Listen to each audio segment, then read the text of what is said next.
okwu a bụ maka ndị ntorobịa ịma na Igbo na-ekwu okwu sị gị na ọ bụghị mgbe egbujiri ka ọ na-akpọnwụ ọ bụrụ na ile anya ị ga-ama na ndụ okorobịa jupụtara na ihe ụtọ na ihe ụtọ ndụ ahụ na-abụ a na-ebi ya ọ na-atọ mana otu okwu kwuru sị na nke onye kpara n'ọkọchị ka ọ ga-anyakwa n'udu mmiri ya mere ndị na-ajụ gị taa kedu ụdị ndụ ị na-ebi ọ bụghị ugbu a ka a na-anata ofu ihe emekọrọ n'okorobịa chetakwa na ihe i mere ugbu a ị ga-anatakwa ụgwọ ya ka isi bie ndụ ga-ezikwa mpụtara ya n'ọdịnihu ya dịkwa gị n'uche na onye kpara nkụ ahụhụ jikwa ngwere ụgwọ akwara nke na-atakpọ ya akwụ ịma n'ụwa bụ mmekọ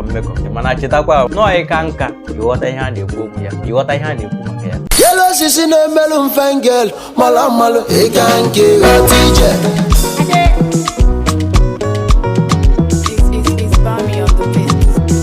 gị bụ boy yo na-emelụ mfenboy mala mmalụ ịga nke ghọta ije pụtawa n'ezi